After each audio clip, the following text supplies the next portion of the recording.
بہت سے ہمارے اپنے علماء آپ پر اعتراض کرتے ہیں کہ مفتی صاحب کے پاس سرسری علم ہے, اردو ترجمے والا علم ہے, مفتی صاحب کو گھومنے پھرنے سے فرصت ملے تو کچھ کتابی مطالعہ کر کے اپنی استعداد بڑھائیں, اور بہت سے مسائل آپ کے جمہور سے ہٹ کر بھی ہیں. میں نے 25 سال جامعۃ الرشید میں ٹیچنگ کی ہے, یعنی 25 سال کا تجربہ ہے میرا. میں نہیں کہہ رہا بہت بڑا عالم ہوں, لیکن اتنا فارغ نہیں ہوں جتنا لوگ مجھے بنا رہے ہوتے. میرے سفر تو ابھی 4-5 سال سے شروع ہوئے ہیں نا, اور وہ بھی سال میں ایک سفر ہوتا تھا. اب یہ 2 سال سے کنٹینیوسلی سفر میرے شروع ہوئے. اس سے پہلے تو بھائی ہم نے پہلے دارالفتہ میں پڑھا ہے, 22-23 سال کنٹینیو افتاء کا کام کیا ہے, بڑے علماء کی نگرانی میں بیٹھ کے دارالفتہ کتابیں پڑھائی ہیں, جن میں عربی ادب کی کتابیں بھی ہیں. 20 سال تو کنٹینیو پڑھائی ہیں بغیر سفروں کے, اور وہ ساری عربی کتابیں. اگر اردو کتابیں ہوتی تو وہ عربی کتابیں کیسے پڑھائی ہوتی, جن میں 3-4 سال تو صرف عربی گرامر پڑھائی ہے, پڑھی نہیں پڑھائی ہے. اس کے بعد پھر عربی کتابیں جو بھی فقہ کی ہیں, حدیث کی ہیں, عربی ادب کی ہے, متنبی ہے, اور آپ کے حماسہ ہے, اور مقامات ہے, یہ ساری کتابیں کئی بار پڑھائی ہیں الحمدللہ. تو اتنے فارغ نہیں ہیں جتنا لوگ ہمیں. ہدایہ پڑھائی ہے جو فقہ کی سب سے بڑی کتاب سمجھی جاتی ہے. پھر دارالفتہ میں فتوے کی جو تحقیقی کام ہے وہ کنٹینیوسلی 20 سال کی ہے. 20 سال کم نہیں ہوتے میرا خیال ہے, لنگڑے لولے طریقے سے بھی کیا ہو تو 20 سال بھی ایک بہت بڑی مدت ہوتی ہے.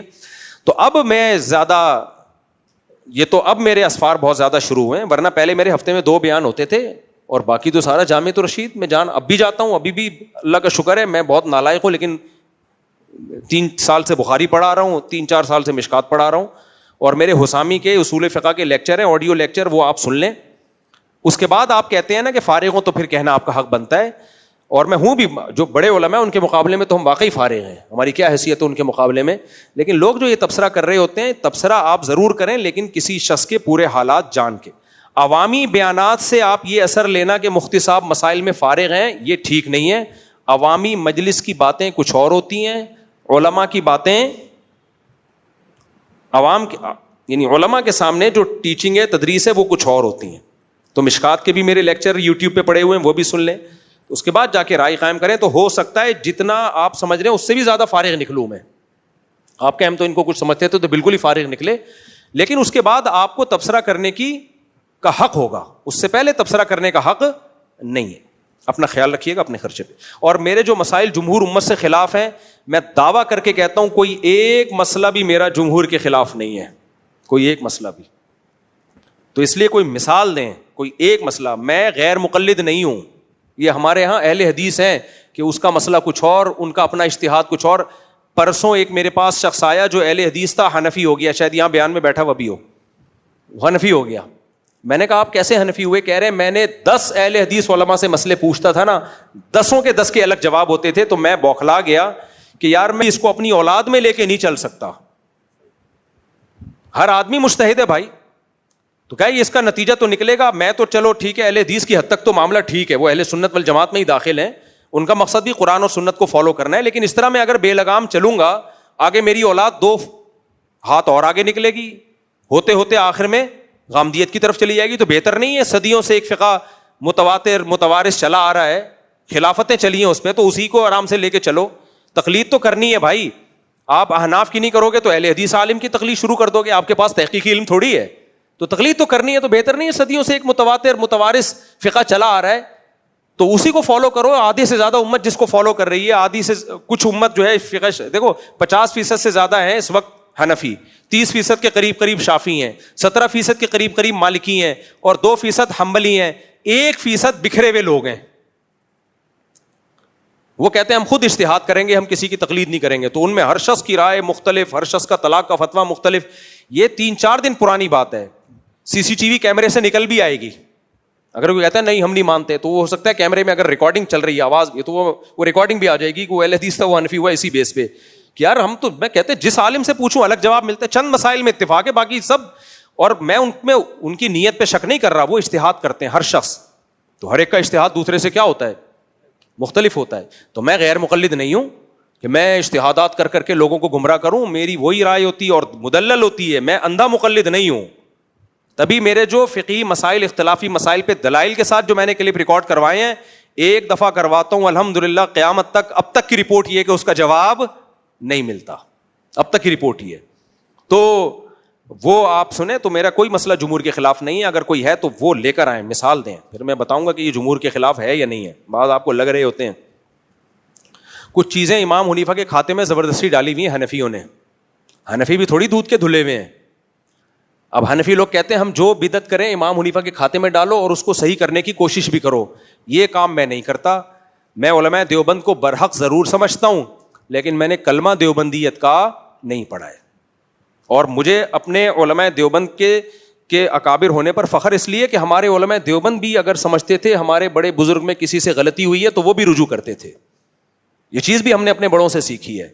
تو ہم اندھے مقلد نہیں ہے کہ کسی دیوبندی بزرگ سے کچھ ہو گیا تو پتھر پہ لکیر اس کو صحیح کرنا ہے. نا نا نا, پہلے کہتے ہیں بھائی اگر کسی دیوبندی عالم سے, چاہے میرا پیر و مرشدی کیوں نہ ہو, اگر وہ کوئی غلط مسئلہ بیان کرے گا, غلطی ہوتی ہے ہر انسان سے, ہمیں لگ گیا یہ قرآن و سنت کے خلاف ہے, ببانگے دوہل بیان کر دیں گے, چاہے آپ کو اچھا لگے چاہے آپ کو برا لگے. اب یہ چیز بعض دیوبندیوں کو بری لگتی ہے کہ نہیں جی جو ہم کہہ رہے ہیں وہی کہو. یہ نہیں ہو سکتا میرے بھائی, یہ ہمارے اکابر کی روش نہیں تھی تو ہم کیوں اس کو صحیح کہہ لیں, وہ نہیں, it isn't possible. Jamiatul Alhasnain کہاں ہے بھائی؟ فیصل آباد سے لوگ آئے ہوئے ہیں, کہاں ہیں؟ السلام علیکم, کیا حال ہے بھائی؟ ٹھیک ٹھاک سب سیٹ مارکیٹ میں. مجھے اپنی بیوی اور سسرال والوں سے نفرت ہوتی جا رہی ہے. میرا سوال یہ کہ مجھے اپنی بیوی اور سسرال والوں سے نفرت ہوتی جا رہی ہے کیونکہ وہ عزت نہیں کرتے میری. کبھی دل کرتا ہے طلاق دے کر دوسری شادی کر لوں. ان کو یہ خطرہ ہے کہ سسرال والے عزت نہیں کر رہے تو نہ کرواؤ, تمہارا کیا لینا دینا. تو یہ جو ناک پہ مکھی بٹھانے والے داماد ہوتے ہیں یہ ویسے ہی بہت برے لگتے ہیں. بھائی ان کی بیٹی تمہارے گھر میں, اس کے ساتھ محبت عزت کا معاملہ رکھو, سسرال جاؤ پوچھ لیں ٹھیک ہے, نہیں ہے تو سسرال کے ٹکڑوں پہ تھوڑی پلتے ہو یار. یہ باتیں وہ کرتا ہوا اچھا لگتا ہے جو سسرال کے ٹکڑوں پہ پل رہا ہو. آپ تھوڑی پل رہے ہو, عزت دینی ہے دو, نہیں دینی ہے ایسی کی تیسی جاؤ. تو یہ تو گھٹیا سوچ ہے, میرے خیال ہے یہ ٹھیک نہیں ہے. کوئی اور اعتراض کریں کہ بیوی بد اخلاق ہے, زبان چلاتی ہے, تو پھر میں اس پہ نوٹس لوں گا انشاءاللہ. ایسا چو جاننے والا ہے اس سے بات کروں گا کہ یار اس کی بیوی ٹھیک کر دے. لیکن یہ بات مجھے سمجھ میں نہیں آ رہی کہ سسرال والے عزت نہیں دے رہے, نہ دیں عزت, ایسی کی طرف جاؤ. یہ ایسا ہی ہے جیسے کوئی کہ میرے پڑوسی عزت نہیں دے رہے, میرے وہ رکشے والا عزت نہیں دے رہا, تو نہ بھائی تو ریزرو رہے ان سے نہ زیادہ تعلق رکھ. مفتی صاحب ٹیکسی والا تمیز سے بات نہیں کر رہا مجھ سے. اب آپ کہو گے بھائی سسرال ٹیکسی والے تھوڑی ہیں, رشتے دار ہیں, تو عزت دیں تو دے دو, نہیں دے دیں تو ریزرو رہو ان سے. آپ کی مجبوری تو نہیں ہے نا. وہ آنکھ کا آپریشن, دل سے دعا ہے جی اللہ تعالیٰ آپ کی آنکھ کے آپریشن کو کامیاب کرے. اس زمانے میں تقویٰ والی زندگی کیسے گزارے, لمبا بیان ہے یہ, مختصر سوال پوچھا کریں. بجلی اختلافی سوال ہے, بعد میں اختلافی مسائل مت چھیڑو, ابھی ویسے ہی محرم آنے والا ہے, پھر دھماکے ہوں گے, 2-4 لوگ ڈیلیٹ ہو جائیں گے. ایک واقعہ سونا کہ ایک صحابی اپنی ازدواجی جھگڑے سلجھانے کے لیے حضرت عمر کے پاس گئے تو حضرت عمر کی خود اپنی زوجہ سے اختلاف چل رہا تھا اور گھر سے باہر آواز آ رہی تھی. سوال یہ کہ عورت کی آواز, حضرت عمر کے پاس ایک شخص آیا تھا اپنی بیوی کی شکایت لے کے, تو دیکھا حضرت عمر کی بیوی خود حضرت عمر کو کچھ تھوڑا اونچی آواز میں کچھ ڈانٹ رہی تھی. یہ روایت ہے, مجھے پوری سند کی تحقیق نہیں ہے. تو حضرت عمر نے جواب دیا کہ بھائی اس سے مجھے کتنے سارے فائدے ہیں. وہ حضرت عمر کے الفاظ کا, میں اپنے الفاظ, کیونکہ بہت عرصہ ہو گیا یہ واقعہ پڑے ہوئے, تو وہ اپنے الفاظ میں بیان کر رہا ہوں کہ اس کی وجہ سے میں زنا سے بچا ہوا ہوں, میری حلال تسکین کا یہ ذریعہ بنتی ہے, اور گھر سنبھالا ہوا اس نے. تو خلاصہ ان کا یہ ہے کہ بھائی جب آپ کے کسی سے اتنے فائدے ہوتے ہیں تو کچھ کڑوی کسیلی برداشت کرنی پڑتی ہے. گھر ایسے ہی چلتا ہے, چنگیز خان اور ہلاکو خان کی طرح گھر کو نہیں فتح کیا جا سکتا. تو کچھ آپ برداشت کرو, کچھ وہ برداشت کرے گی, اسی طرح گھر چلے گا. یہ جو لوگ کہہ رہے ہوتے ہیں نا میں بہت زبردست کنٹرول کیا ہوا ہے, ایسے کنٹرول میں ہے, یہ یا تو پھینک رہے ہوتے ہیں یا چنگیز خان کی اولاد سے ان کا تعلق ہوتا ہے, ورنہ ایسا ہوتا نہیں ہے. میرے سامنے آتے ہیں نا یہ کر رہی ہے, وہ آج ایک کیس آیا, میاں بیوی آئے تھے, عورت نے شوہر کی برائیاں شروع کر دی, یہ جھوٹ بولتا ہے, یہ میں نے کہا جھوٹ بولتا ہے, آپ کے حقوق کے بارے میں جھوٹ بولتا ہے, یعنی مثال کے طور پر جو آپ کے واجب حقوق ہیں وہ نہیں دیتا اور اس میں جھوٹ بولتا ہے. کہہ رہے ہیں نہیں جنرلی. میں نے کہا بولنے دو, آپ کا کیا جا رہا ہے. اب مثال کے طور پر شوہر بیٹھا ہوا ہے انڈا موڑ پہ چائے پی رہا ہے, بیوی تو پوچھتی ہے نا کہاں بیٹھے ہوئے ہو, اس کو پتا ہے میں نے یہ بول دیا انڈا موڑ پہ دوستوں کے ساتھ, دوستوں کے لیے بڑا ٹائم ہے. تو پھر آدمی کا کسی کام کا رہتا نہیں ہے, پھر وہ جھوٹ بولتا ہے کہ میں مدنی مسجد بیان سننے کے لیے گیا ہوں. اب غلط تو یہ بھی ہے, لیکن تمہارا کیا لینا دینا بھائی, گھر سے باہر ہے تو چھوڑو اس کو, فون کر کے اس کو کنٹرول کر کے. دماغ خراب ہوتا ہے آدمی کا. وہ کو پتا ہے سچ بولوں گا تو, اب جس کی 2 شادیاں ہیں وہ سچ بول سکتا ہے, میں دوسری کی باہوں میں بیٹھا ہوا ہوں. ایسا ہوتا نہیں ہے لیکن ایک مثال دے رہا ہوں. تو یہ تو میں نے کہا بھائی آپ کے بیسک حقوق ادا کر رہا ہے نہیں کر رہا, اور آپ کے بیسک حقوق کے معاملے میں اگر جھوٹ بول رہا ہے تو بتاؤ مجھے. باقی جھوٹ بولنا بری بات ہے, اس کو میں الگ سے سمجھا دوں گا, لیکن اس کی ٹینشن آپ مت لو. تو ایسے بہت ساری چیزیں تھیں جو کہنے لگی مجھے گھمانے کے لیے لے کے جاتا ہے لیکن ماں باپ سے چھپا کے. میں نے کہا یار یہ عجائب گھر میں رکھنے کے قابل ہے, اتنا نیک شوہر. میں نے کہا ماں باپ سے چھپا کے, کہہ رہے یار اگر ماں باپ کے کو بتا کے لے کے جاؤں گا تو پھر ماں باپ پوچھیں گے یار ہمیں تو کبھی اتنا گھمایا نہیں, بیوی کو بہت گھما رہا ہے اس لیے مجبوری ہے. تو میں نے کہا گھما تو رہا ہے نا, کہ نہیں گھما تو رہا ہے لیکن بتا کے جائے نا, مرد کا بچہ بن کے جائے. میں نے کہا آپ کا مقصد سوائے بیٹے کو ماں باپ سے لڑوانے کے علاوہ بولو کچھ بھی نہیں.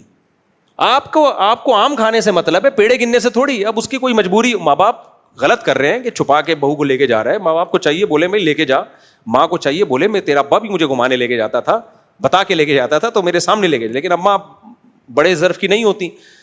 تو عجیب. میں نے کہا بھائی لوگ سٹے لگا رہے ہیں, چرس پی رہے ہیں, میاں آج کل جو مارکیٹ میں جس کے اتنا نیک میاں ملا ہوا ہے. تو ایک دفعہ ایک صاحب آئے کہ میرے بیوی سے ہر مہینے جھگڑا ہوتا ہے. میاں بیوی نے کہا ہمارا ہر مہینے جھگڑا ہوتا ہے, بیزار آ گئے. میں نے کہا یار اتنے نیک مہینے میں صرف ایک جھگڑا ہو رہا ہے یار. میں نے کہا تم پاگل ہو, احمقوں کی جنت میں رہتے ہو. میں نے کہا کم سے کم 4 جھگڑے مہینے میں ہونے چاہیے. اس سے امیون سسٹم آپ کا کیا کرتا ہے, بوسٹ کرتا ہے, برداشت کی عادت ہوتی ہے. یعنی یہ تم دنیا کو سمجھ رہے ہو کہ 100% جنت الفردوس ہو. یہ ان کے اپنے سافٹ ویئر خراب ہوئے ہوئے, یہ کبھی بھی سکون میں نہیں رہ سکتے بھائی. مہینے میں ایک جھگڑا ہو رہا ہے, اس کو کہہ رہے ہیں جھگڑا کیوں ہو رہا ہے, پاگل لوگ ہیں. تو میں نے پھر ان کو ترغیب دی زیادہ جھگڑے کی. میں نے کہا بہتر یہ کہ ہر ہفتے میں ایک, کم از کم مہینے میں 4, ورنہ آئندہ میرے پاس آنے سے پہلے 2 جھگڑے مجھے رپورٹ چاہیے. 2 جھگڑے نہیں ہوئے تو گارڈ کو بول دوں گا یہاں سے ان کو واپس بھیجو, کم از کم 2 جھگڑوں کی رپورٹ چاہیے مجھے. تو یہ نارملائز کرنے کے لیے, مسل لڑوانے کے لیے نہیں کہ یہ نارمل ہے. کیونکہ بعض لوگ وہ چاہتے ہیں کہ ہمیں بالکل ایسے سکون کی زندگی گزرے, تو پھر وہ سکون کی تلاش میں ڈپریشن کے مریض بن جاتے ہیں. تو ان کا سکون اسی میں ہے کہ یہ اس کے عادی ہو جاؤ, یہ ہوگا, یہ تو ہوگا, تو اسی سے سکون ملے گا. تو آپ یونیورسٹیوں میں نامحرم لڑکیوں کے سامنے کیوں بیان کرنے جاتے ہیں؟ گناہ کی محفل میں جانا جائز نہیں ہے, کیونکہ یہ اس کی علامت ہے کہ آپ اس گناہ پہ راضی ہو. شراب کباب کی محفل ہے, آپ بھی وہاں چلے گئے. لیکن اگر گناہ کی محفل میں آپ گناہ روکنے کے لیے جا رہے ہو تو پھر واجب ہے. اب کوئی آپ سے پوچھتا ہے تو شراب خانے میں کیا کر رہا تھا, تو اگر آپ کو ویسے ہی انجوائے کر رہا تھا تو گناہ گار ہو. اگر آپ کو میں اس لیے بیٹھا تھا تاکہ شرابیوں سے دوستی لگاؤں اور آہستہ آہستہ ان سے شراب کو چھڑواؤں, تو پھر آپ عقل مند ہوگے, بولو گے ویل ڈن ویل ڈن.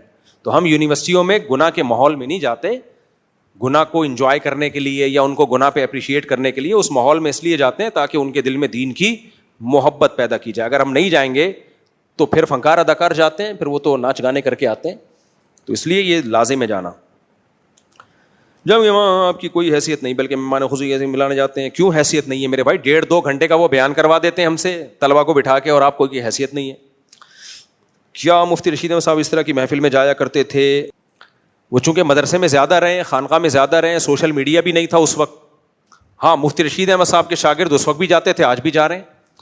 تو اور مفتی رشید احمد صاحب منع نہیں کرتے, کیونکہ مفتی رشید احمد صاحب کے خلیفہ حضرت مفتی عبدالرحیم صاحب ہیں, وہ بھی انہی جیسے تقوی والے ہیں, تو وہ منع نہیں کرتے, وہ تو کہتے ہیں جانا لازم ہے.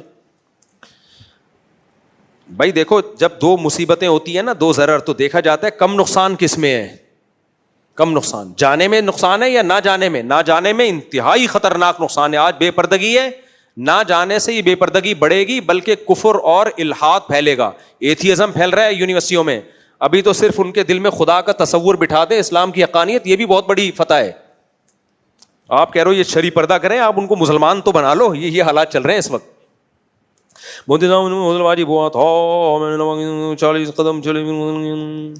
دیکھو میں سوال اس لیے نہیں پڑھتا کہ جواب سے الٹا کر لو, خود ہی سوال بن جائے گا, ٹائم بچ جاتا ہے اس سے.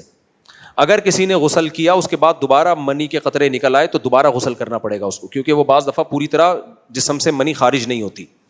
تو اس لیے جب بھی کسی پہ غسل فرض ہو تو یا تو ایک دفعہ پیشاب کر لے وہ اور پھر غسل کرے, پھر اگر قطرے آ بھی گئے تو دوبارہ غسل کرنے کی ضرورت نہیں ہے, یا چند قدم چل لے تاکہ کوئی بھی قطرہ اٹکا ہوا ہے وہ تو نکل آئے, یا گہری نیند سو جائے, سو کے اٹھنے کے یعنی ایک ٹائم گزرے کہ بیچ میں کوئی وقفہ ہو, فاصلہ ہو کسی کام کا. تو سب سے بہتر طریقہ ہے کہ پیشاب کر لے وہ, تو اس پیشاب سے لائن صاف ہو جاتی ہے. تو پھر اگر دوبارہ قطرہ آ بھی جائے تو اس کو اس کا وہ نہیں سمجھا جاتا شریعت کی نظر میں, تو اس سے دوبارہ غسل فرض نہیں ہوتا. سوال ہے کہ آپ نے شادی کے موضوع پر کوئی ٹچ بھی نہیں کیا, جبکہ اصل موضوع آپ کا شادی ہوا کرتا ہے. کیا تو ہے, ابھی میں نے بتایا نا, بے پردگی اور یہ سب کر لیا نا ٹچ, اس سے زیادہ ٹچ تو نہیں. پھر تو شادی کر بھی لی, بیان بھی کر لی, اور کتنا ٹچ کروں میں. چلو بھائی بس آخری رفیعت الاقلام وجفت الصحف, میں خطبے میں یہ حدیث پڑھتا ہوں. اس کا مطلب یہ ہے کہ جس کو جو نفع پہنچنا ہے پہنچ کے رہے گا, جو نقصان ہونا ہے ہو کے رہے گا, کیونکہ اللہ نے تقدیر جس قلم سے لکھی ہے وہ قلم اللہ نے اٹھا کے رکھ لیا ہے, اور اس کی سیاہی بھی جفت الصحف, وہ صحیفہ بھی خشک ہو چکا ہے, اب اس میں چینجنگ نہیں ہو سکتی.